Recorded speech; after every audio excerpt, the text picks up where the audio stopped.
Apa kabar semuanya?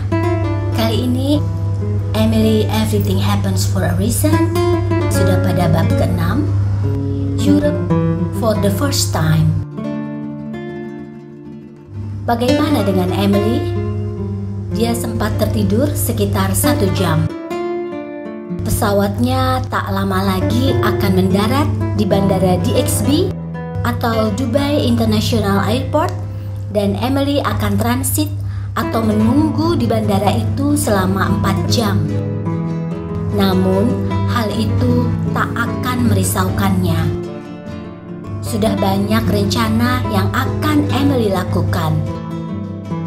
Benar saja, ketika dia sudah mendarat di bandara Dubai, Emily segera masuk ke toko perhiasan, melihat-lihat dan sempat menaksir 1 gelang emas meski tak jadi dibelinya.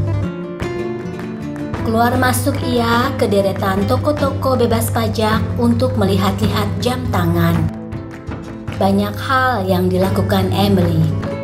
Dia sempat membeli parfum kecil di toko make up, lalu menikmati makan dan minum di kafe nyaman di dalam bandara itu hingga sebelum waktu boarding tiba. Setelah itu, dia harus kembali menjalani proses keimigrasian. Pesawat yang Emily tumpangi sudah take off dan sedang melintas di langit Jazirah Arab, kala mata Emily tak sedikit pun melewatkan semua pemandangan. Langit cerah dan penuh dengan bintang gemintang. Dan tadi, Emily sempat melihat gurun-gurun berpatron indah. Matahari menjelang tenggelam, semburat kuning keemasan cahayanya. Salah satu ciptaan Tuhan yang baru pertama kali untuknya dan membuatnya takjub. Sungguh satu pengalaman istimewa, dan Emily menikmati semuanya dengan doa-doa yang senantiasa terlantun di hatinya. Makan malam sebentar lagi akan dihidangkan.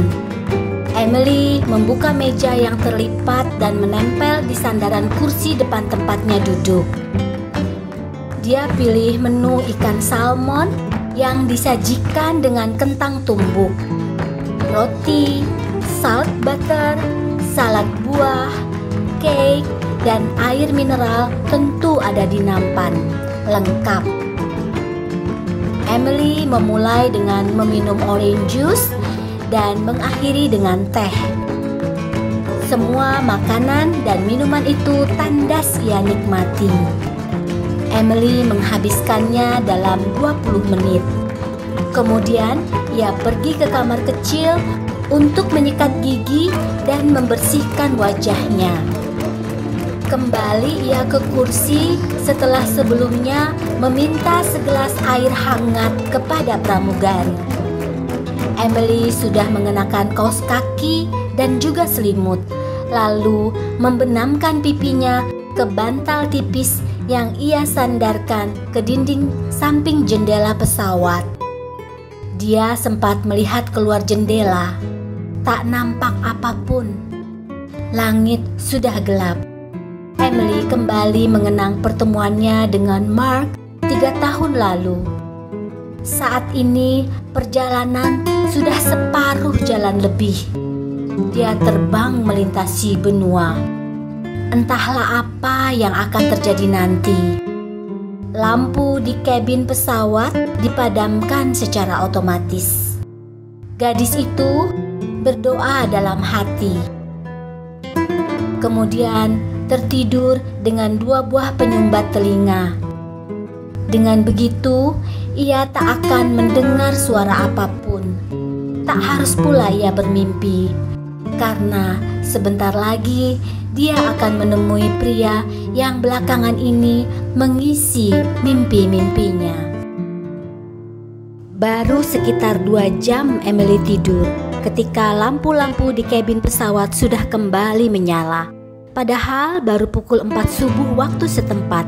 Tetapi para pramugari sudah kembali menawarkan makanan. Kali ini Emily memilih telur dan sosis plus kentang. Roti dan salt butter seperti biasa juga tersedia. Ada tambahan menu yogurt dan susu murni panas yang kebetulan adalah kesukaan Emily. Selain itu, ia meminta kopi panas. Tidurnya tak cukup dan perjalanan yang ia tempuh lumayan melelahkan. Untung saja hatinya sedang diliputi kebahagiaan. Dia akan berlibur, sekaligus bisa berjumpa dengan seseorang yang cukup spesial karena berhasil mengisi hatinya. Makanan kali ini harus dihabiskan dengan cepat. Emily dan para penumpang tidak bisa berlama-lama menikmati hidangan. Para pramugari sudah kembali untuk mengambil nampan-nampan bekas wadah makan penumpang. Waktu mendarat sekitar 1 jam lagi. Toilet yang ada di dalam pesawat itu mulai penuh dengan antrian. Semua orang ingin terlihat segar ketika mendarat. Begitu juga dengan Emily. Dia membasuh wajahnya setelah membuang air kecil, tak lupa menyikat gigi. Setelah itu, ia memutuskan kembali ke kursinya dengan segera untuk memberikan kesempatan kepada penumpang lain yang antri di depan pintu toilet. Emily tidak perlu susah payah mengambil tas make up yang ada di atas kabin, karena ada penumpang pria yang kebetulan melihat apa yang dia lakukan dengan senang hati membantunya.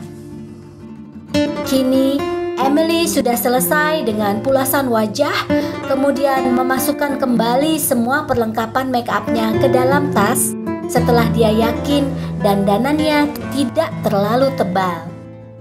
Meskipun demikian, Emily tetap terlihat cantik dan menawan. Parfum kecil yang dia beli di Dubai disemprotkan ke titik nadi di tangan, leher, belakang telinga, dan sedikit tengkuknya. Dia harus wangi dan cantik. Dia akan menemui pria mapan yang menurutnya berwajah tampan. Ada setumpuk rindu tentu. Pilot sudah memberikan pengumuman bahwa pesawat akan mendarat sesaat lagi. Waktu menunjukkan pukul 5:45 waktu setempat. Suhu di bawah minus 16 derajat Celcius. Emily tidak perlu khawatir. Selama masih di dalam bandara, semuanya tetap terasa hangat. Pesawat sudah benar-benar mendarat dengan mulus. Dan ketika burung besi itu benar-benar sudah berhenti, maka seluruh penumpang diperbolehkan turun. Emily mulai merasakan suasana England. Di luar hari masih gelap, namun kesibukan sudah tampak. Hampir 80% penumpang adalah berkulit putih. Begitu juga dengan para pramugari dan para pilot yang berdiri di depan pintu pesawat yang akan dilewati penumpang menuju pintu keluar. Mereka semua tersenyum sambil mengucapkan salam. "Terima kasih, selamat jalan," sapa mereka semua dengan ramah. Emily lalu merasakan suasana yang berbeda. Pertama kali mengunjungi benua Eropa, segala hal yang selama ini dia baca dan hanya dilihat di film-film atau media massa, kali ini benar-benar dialaminya langsung. Emily tidak perlu khawatir akan tersesat di negeri orang.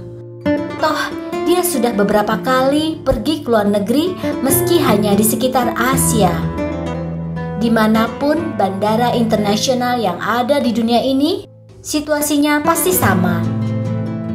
Ada papan petunjuk yang jelas. Di mana lokasi area imigrasi, di mana tempat pengambilan bagasi, kemana arah pintu keluar, lalu area bagian penjemputan, dan lain-lain. Semuanya tinggal diikuti arah petunjuk jalannya. Pun jika ingin menggunakan transportasi umum, tinggal perhatikan saja ke jalur mana arahnya.